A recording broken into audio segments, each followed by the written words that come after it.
Derelicts of the Hills frontispiece Derelicts of the Hills by W. C. Tuttle, author of Magpie's Nightmare. Now, I reckon you had to come clear up here to tell me that th grub is on th table, eh? Of all th gold dinged, the grumbler turned from his inspection of the 3 split fuses in the gopher hole, and cast a baleful glance in my direction. He spat against the side of the cut and smiled after looking me over from new sombrero to riding boots. "Excuse me, stranger," he grunted, climbing out of the hole and wiping the day off his hands on his weather-beaten overalls. "I sure thought ya was Magpie.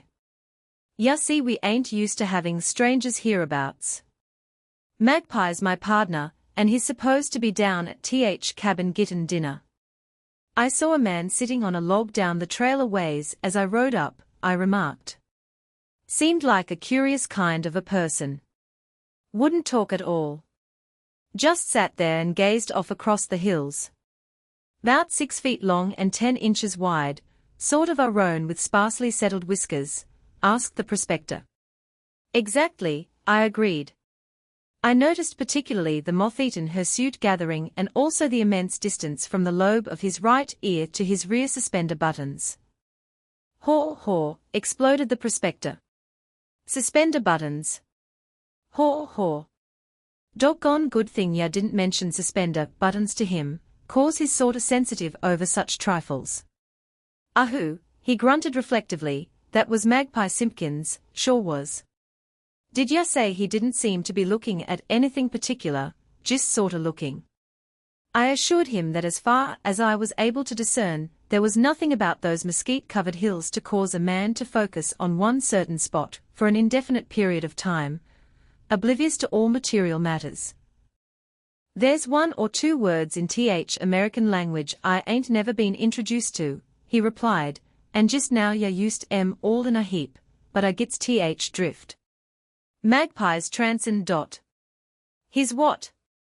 I asked. "Transcend," he repeated, with a wide smile. "Anyway, I reckon that's what it's called. Ya see, this pardner o' mine ya gazes on down there has got th idea he can commune with th spirits, and I reckon he's down there trying to raise a ghost. Go ahead and laugh," he continued, when I smiled. "Maybe it sounds funny to you, but, doggone it, you ain't never been partners to a scientific loco human, or ya would just shed a tear, and wish me well. Just lemme tell ya something now. I plumb forgot to ask ya if ya was looking for someone up here, stranger. My name is Harper, christened when I was young and plumb helpless with th appellation of Wellington Alexander, which same ain't no title for a sourdough. Th first pardner, I had rubbed it all out and called me Ike. My name is Frederick Norwood, I replied, and smiled with Harper. My family are of the old English stock, and believed in saddling a child with all the names in the family record, and as names were dirt cheap at the time of my christening they never stopped at one little old middle name. Just looking over th mineral wealth of this great and glorious country, eh? Reflected Harper, as if I had made that statement, but corrected his presumption by adding, "That's all there's to ever bring a fella north o' Pipe Rock." "I'm looking for a fellow by the name of Woods," I stated. "Tellurium Woods?" asked Harper. "I believe that is what he's called. I stopped at the Empire Hotel at Pipe Rock and the proprietor, a Mr. Jones, directed me up here. It's a queer thing, but the description he gave me seems to cover the man I saw down the trail, your partner, Mr. Simpkins." "Aha," he agreed. "I reckon it would. Ya see, this Cobalt Jones thinks he's funny. He expected ya to spring it on Magpie. Maybe you'd have got past with it, being as Magpie's in a trance, but I'd sure hate to try it." "Yes, sir, I reckon it would have laid the ghost. Would you mind explaining?" I asked. "I come up here to look over a copper prospect for some eastern parties, property belonging to one Tellurium Woods, whose description fully covers the party you assure me is Magpie Simpkins, an embryo spiritualist. Also, that he's sensitive to suspender buttons." "Mr. Norwood," said Harper, biting off a fresh chew, I sent Magpie down to th cabin to cook a pot of beans about 2 hours ago, and knowin' th animile, as I do, I'll bet $1 that he'll start that fire in about 2 hours more. Also, being as I ain't in no hurry to shoot them 3 measly blasts, which won't uncover nothing but shovel work, I'll tell ya what and why for. Your time ain't worth no more than mine, I figure, cause ya won't find tellurium woods in this country no ways. So let's me and you mosey over under that big mesquite, and I'll wow ya whole thing. We reached the comfortable spot indicated, and he began, "Of course Magpie ain't his right name. He got that name cause one time he gets lost in bitter roots and near starves to death. Shot all his cartridges away trying to kill a magpie, same being classed with coyotes and buzzards as eatables, in a country where blue grouse is thicker than fleas on a pet coon. I been partners with Magpie for 10 years now, and I knows that Jasper just like I knows astronomy. Milk a human kindness just plumb bogs him down at times, and as a partner he says big, but when it comes to doing useful things he don't show a trace. First he tries hypnotism. Tried it on a wildcat in a spruce tree, but somehow cat didn't save play. If ya ask him he'll show ya where he was boloed down in Philippines. That was 10 years ago that I met him in hospital in Helena, and we went to Nome together. Man, that human string bean has dabbled in all kinds of scientific stuff. He took up Christian Science and played her 4 ways from Jack, but one time he gets an ulcerated tooth and shifts his affections to psychology. That sure was an affliction. He suffered from that for a year. Psychology goes bust when he salts a fella's mind with copper to make said miner work harder, and some sucker come along and buys mine on strength of salt for 5,000, said mine owner being that same tellurium woods ya pilgrims up here to see. I know this is stringin' what and why for out pretty long, but I wants ya to get an idea of this partner o' mine. I'm sitting in front of our cabin a couple of months ago, and watching sun set behind Medicine Men Peaks, and keeping one eye on trail. Magpie's been down to Pipe Rock for 7 days, which same trip after grub don't take more than 2 days. I'm down to greasin' fry pan with a ragged bacon rind, and coffee has been boiled so darn much it tastes like stewed gunnersack. In other words, there ain't enough grub in shack to feed a hummingbird's offspring. Long about that time I hears a jackass bryin' down trail, and along comes Magpie, and them 3 packjacks, and all 4 of them animals is sinjin.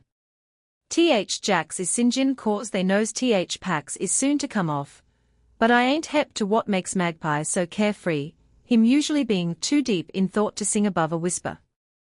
Top of evening to ya, yells Magpie, as they gets in range of wiki up.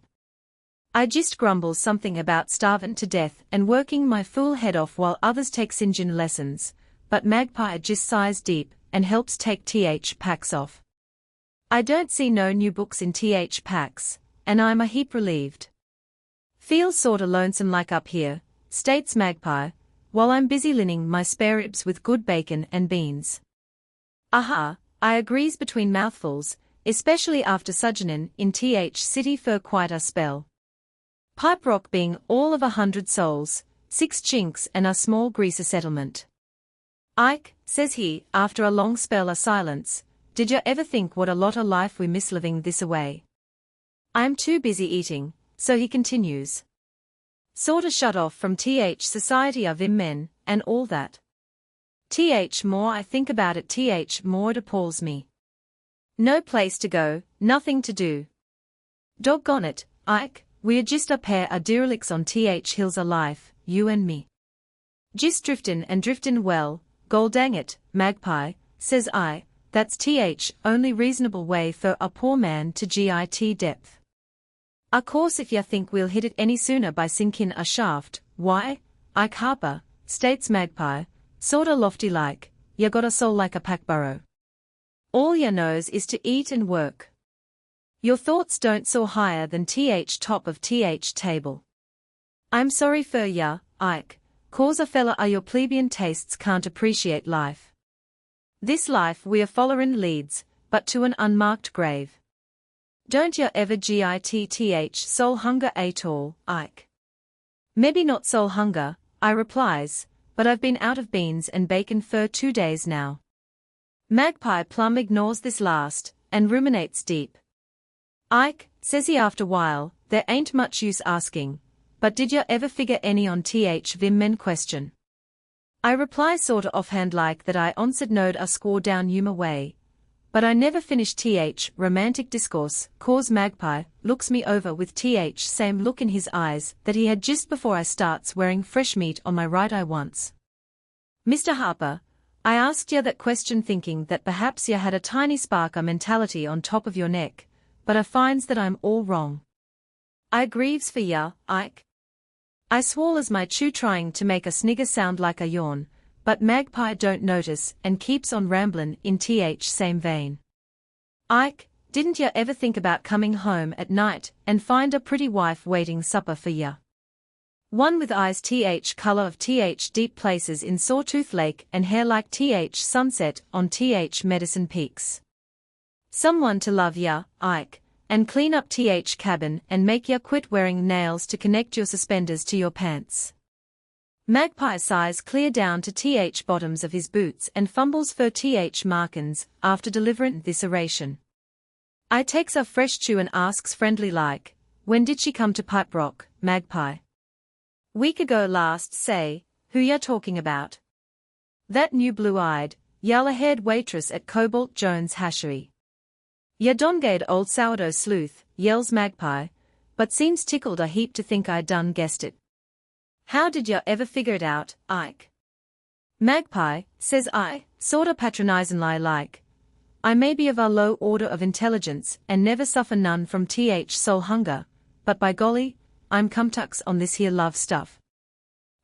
Little Jasper, with his bow and arrow sure beat ya on draw, old timer. Magpie don't deny it none. Just set there and grins and rubs his hands over his boots like they hurt his feet. Being as there ain't much to do around here, he opines after while, I reckon I'd sorta like to go down to Pipe Rock in morning. Ya can make out a list of what ya wants and say, what's idea? I cuts in. Ya just gets in with enough to last a month or more. Magpie gets up sorta weary like and as he shuffles into cabin he makes following statement. I reckon that's right, pardner, but I gotta go back right away.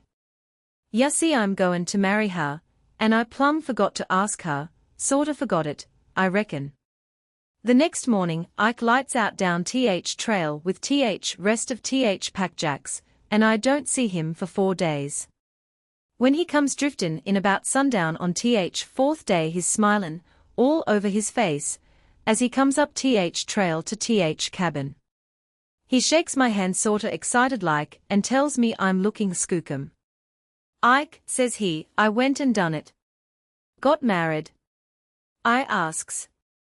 Not yet, but soon. I'm goin' to enter solemn and holy bonds of matrimony and wedlock next Tuesday.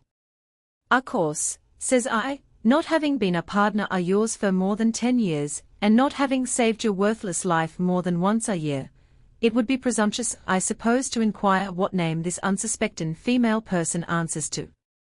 Her name is Minnie, he replies. I read about a female named Minhaha Onset, I states, sorta offhand like. This one answers to Summers, he tells me, and she's some girl. A dongade old sourdough like me ain't no ways fit for her, Ike, but doggoned if she didn't tell me she loved me.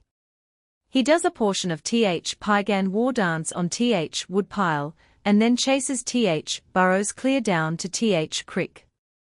I reckon love must be worse than loco weed, cause he's already pilgrimed over 25 miles a rough trail that day. Git a ring. I asks when he comes back. Did I, he yells. Well, ya better believe I did. Paid $150 for a diamond, as big as a pants button, and she's set in a gold ring she can't wear out in a lifetime. Boarded off Slim Jackson, Pharaoh dealer at Mint. I wanted to tie up right away, Ike, but she said next Tuesday.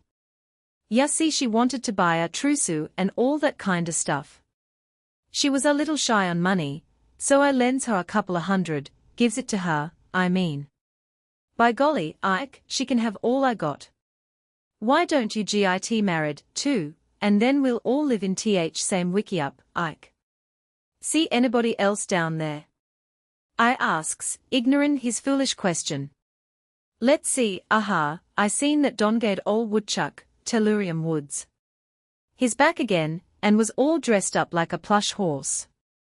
Even had them cloth things over his shoes and smoking a cigar. Darn old misfit Silin high with money I made for him by Saltin, his old copper prospect.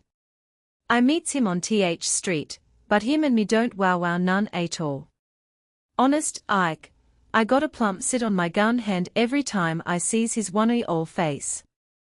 Well, sir, from that time Magpie don't exhibit no more brains than a fool hen. When he ain't sighing way down in his boots his singein, that is, his yellin' words are 2 songs and tuna neither. And when he ain't doing that he's oratin' about bungaloos, geraniums and chiny dishes. I'm plumb disgusted with him. When a fella a magpie's type gets in love it's worse than a floatin' kidney, ya kin anchor kidney. On Sunday night he can't seem to sleep none, and finally gets up and leaves cabin, and don't come back until I'm just about finished eating breakfast. Beautiful night, Ike, says he. Finest moonlight I ever seen. Magpie Simpkins, says I, you're as crazy as a shepherd, and if you don't shake yourself it will only be a few moons until ya will be drillin' for soap in asylum at Warm Springs. Far be it from me to laugh at love, pardner, but I'll be hanged if I'll stand for ya kissin' that old he burrow. He's half mine and, Ike, says he, reachin' absent-mindedly for axe, that's a dongade lie. I never kissed a jackass in my life. Then ya sure got edge on Minnie, I returns, and beat axe to corner of cabin by a hair. One nice thing about Magpie is fact that he don't hold a grudge, and I'm safe to come back in an hour.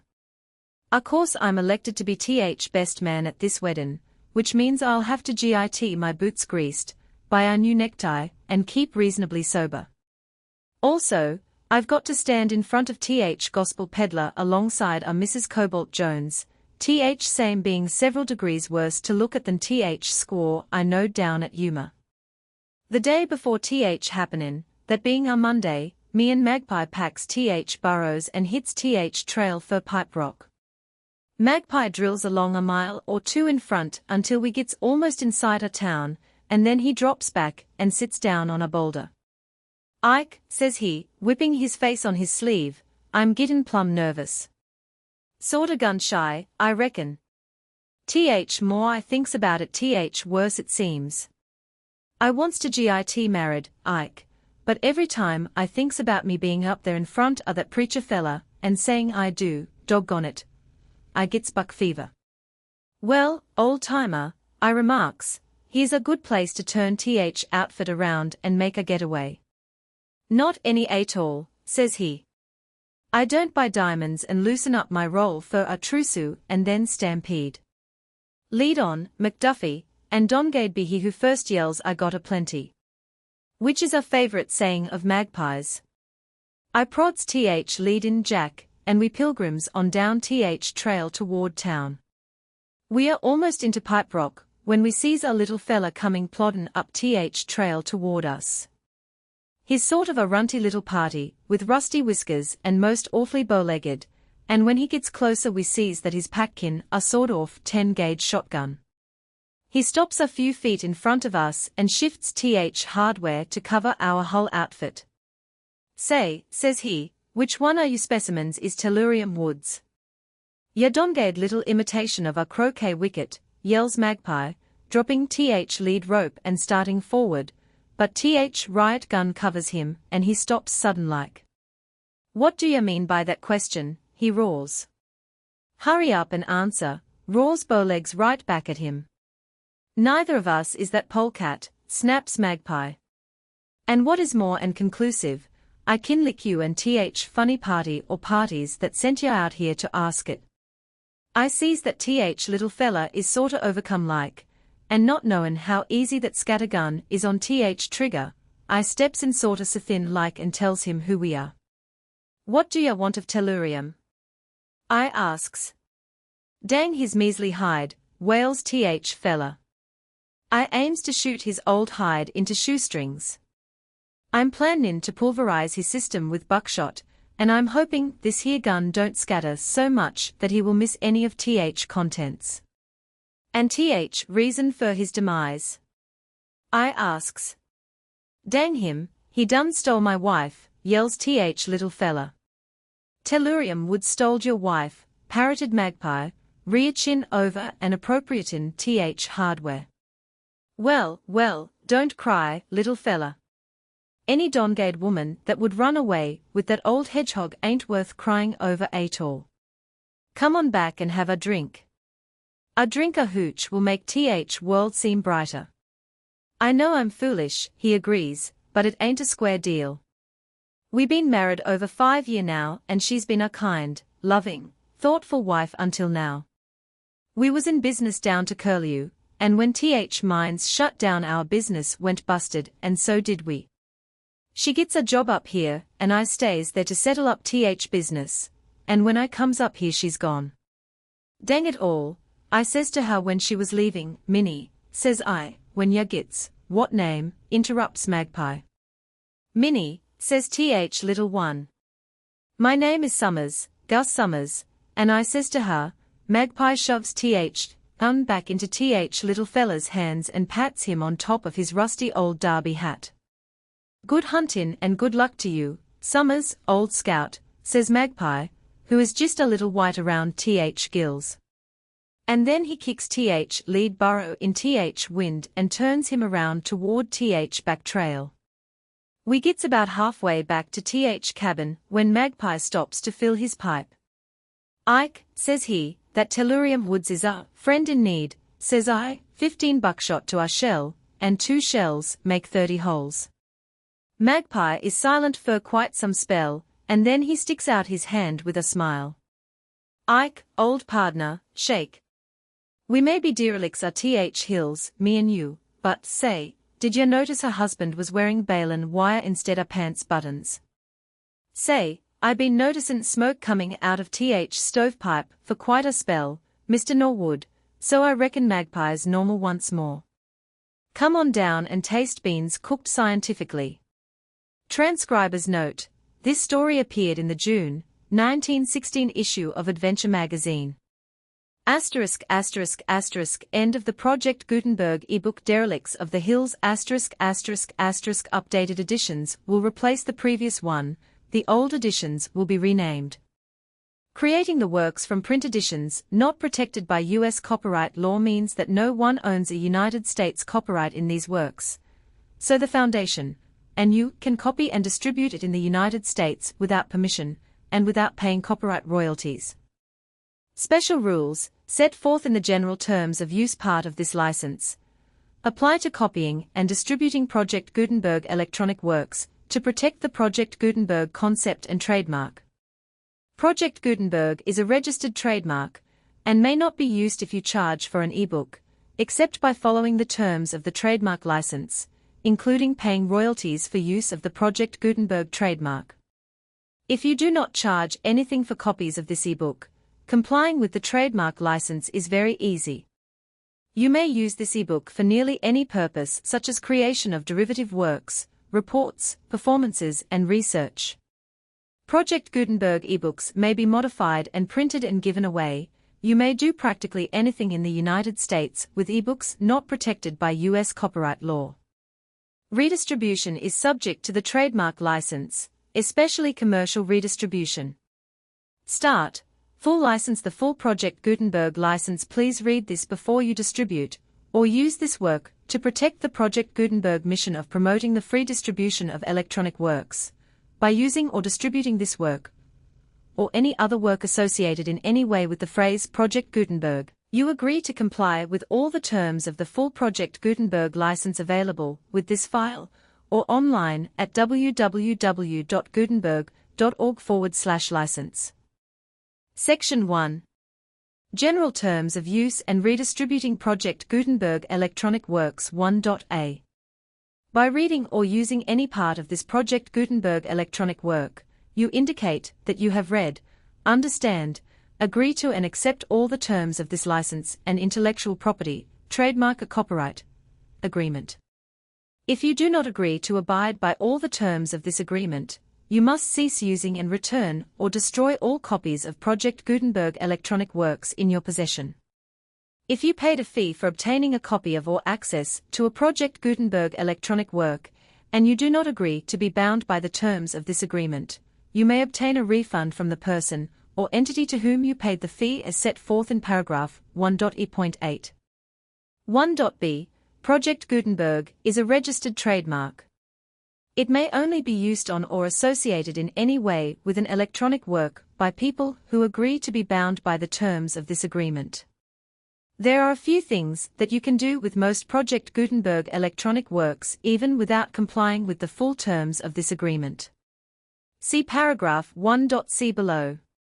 There are a lot of things you can do with Project Gutenberg electronic works if you follow the terms of this agreement and help preserve free future access to Project Gutenberg electronic works. See paragraph 1.e below. 1.c. The Project Gutenberg Literary Archive Foundation, the Foundation, or PGLAF, owns a compilation copyright in the collection of Project Gutenberg electronic works. Nearly all the individual works in the collection are in the public domain in the United States. If an individual work is unprotected by copyright law in the United States, and you are located in the United States, we do not claim a right to prevent you from copying, distributing, performing, displaying or creating derivative works based on the work as long as all references to Project Gutenberg are removed.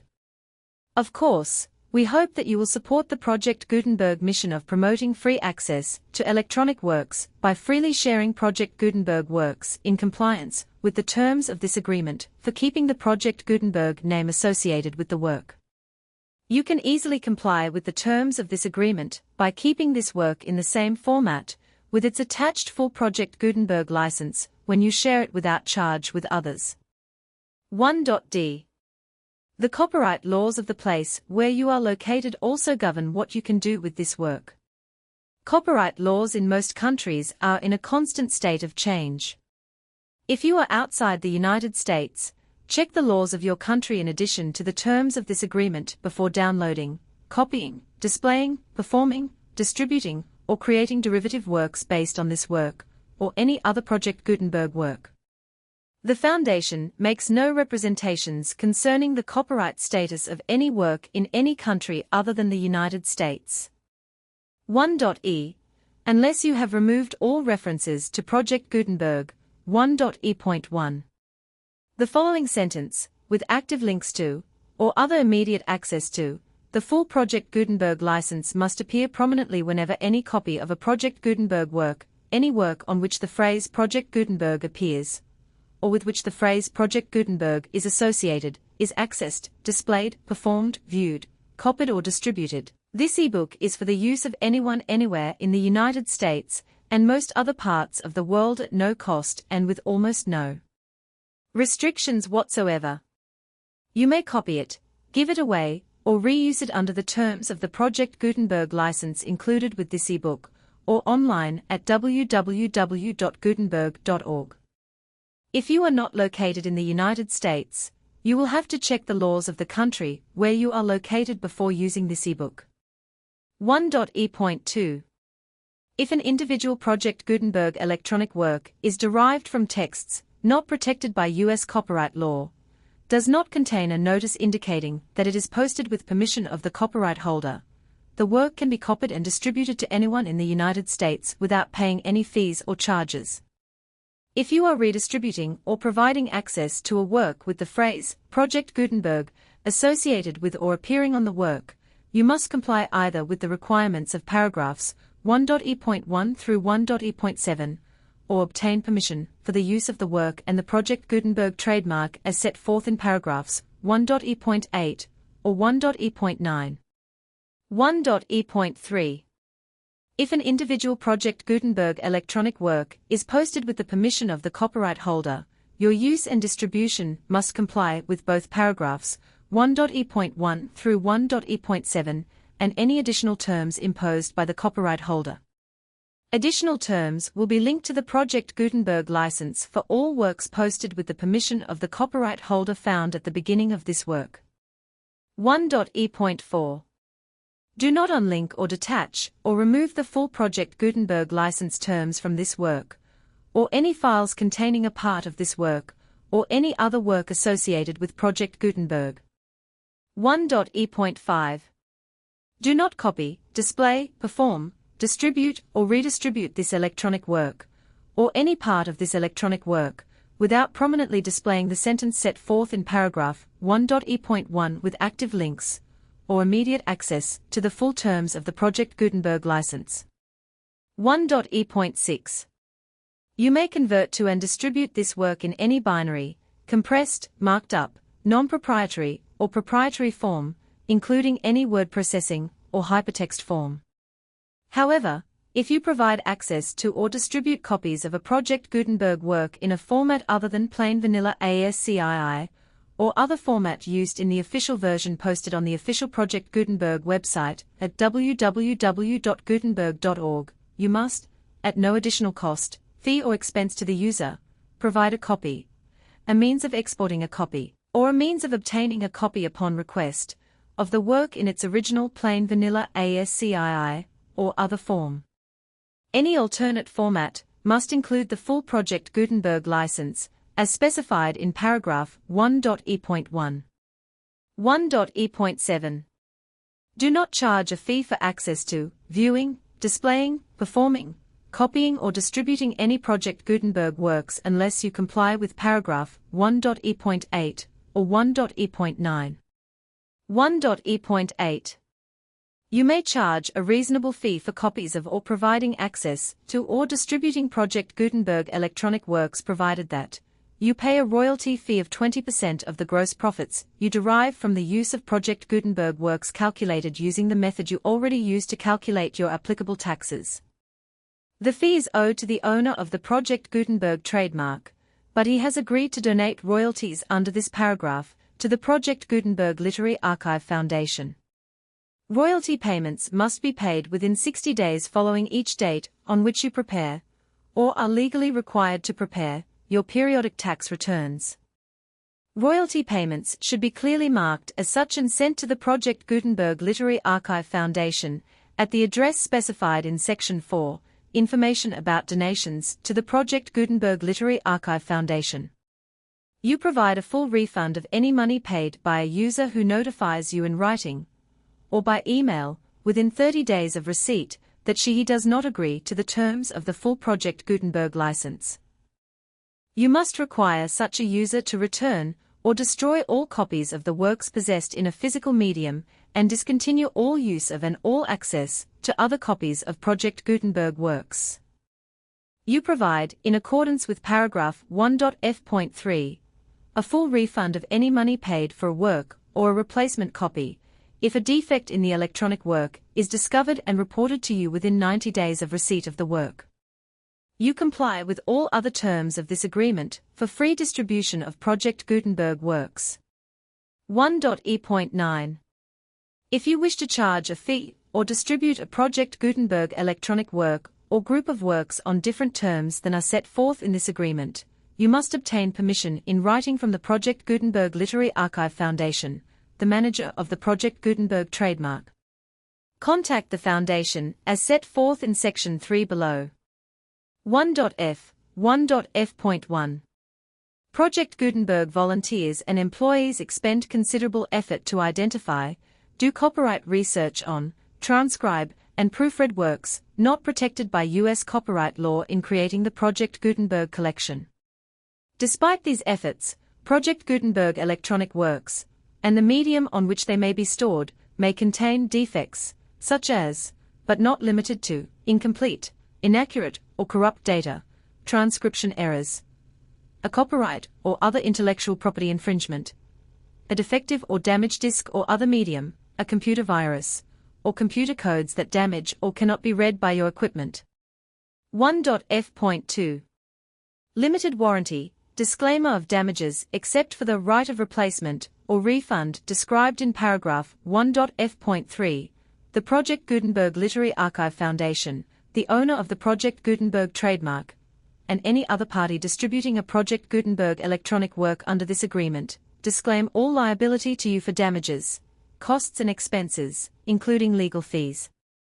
You agree that you have no remedies for negligence, strict liability, breach of warranty, or breach of contract except those provided in paragraph 1.f.3.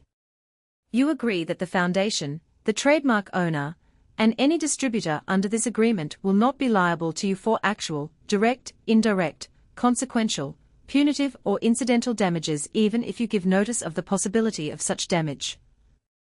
1.f.3 Limited right of replacement or refund. If you discover a defect in this electronic work within 90 days of receiving it, you can receive a refund of the money, if any, you paid for it by sending a written explanation to the person you received the work from.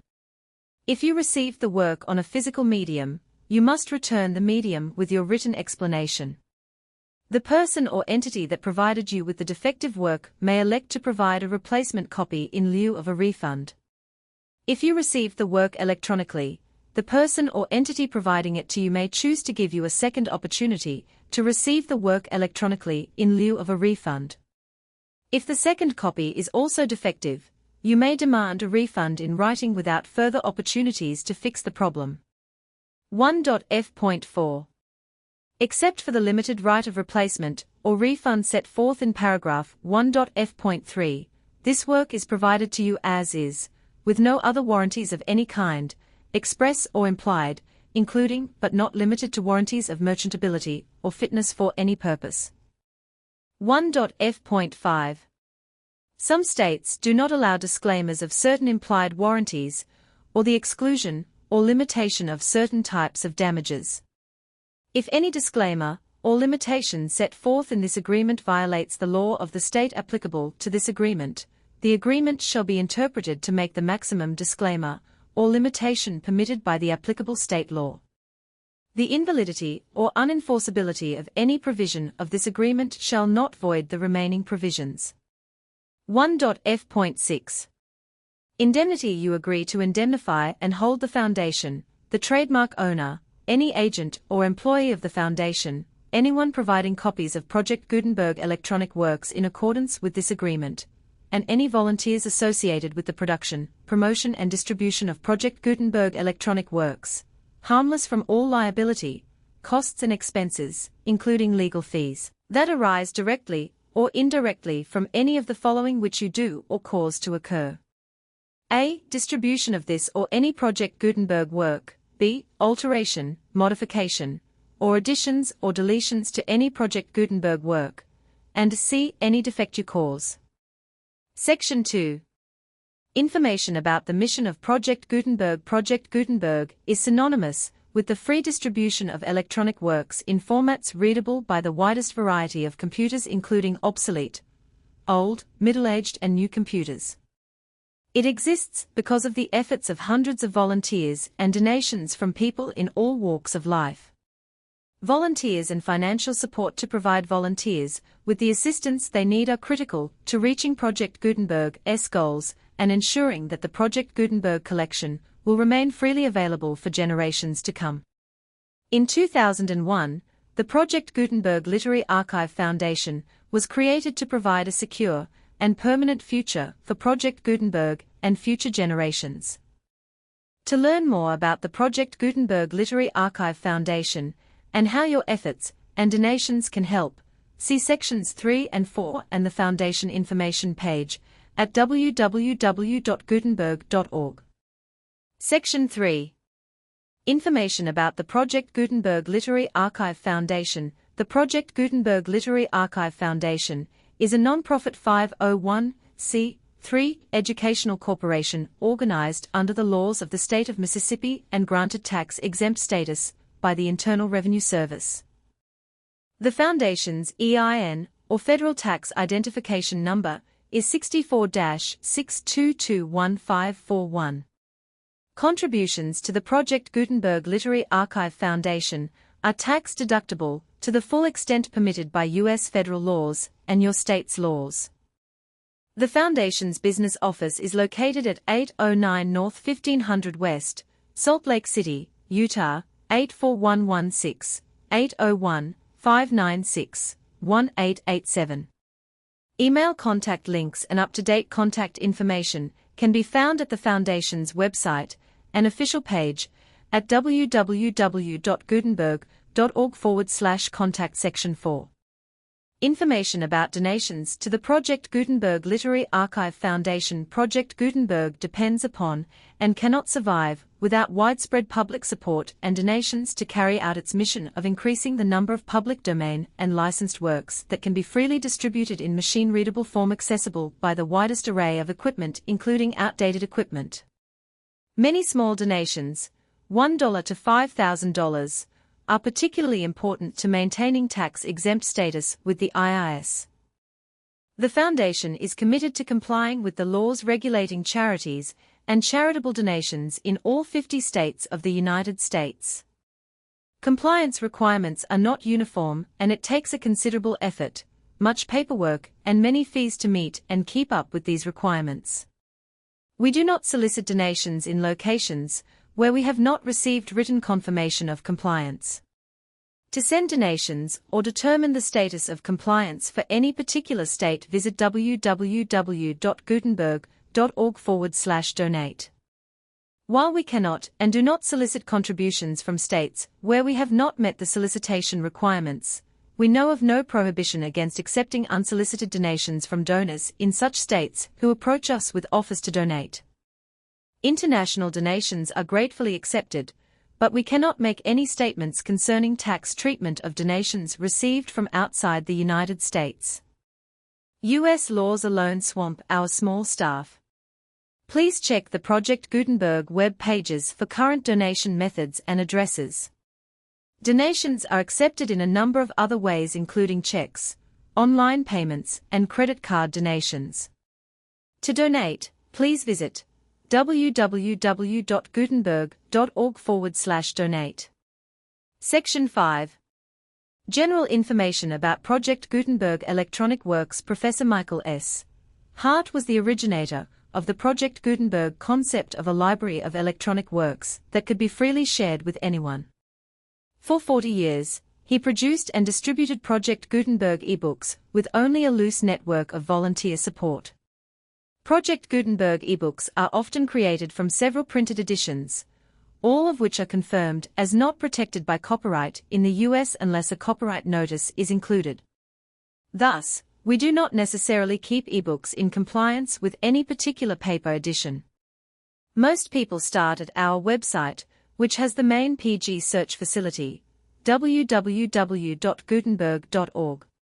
This website includes information about Project Gutenberg, including how to make donations to the Project Gutenberg Literary Archive Foundation, how to help produce our new ebooks, and how to subscribe to our email newsletter to hear about new ebooks.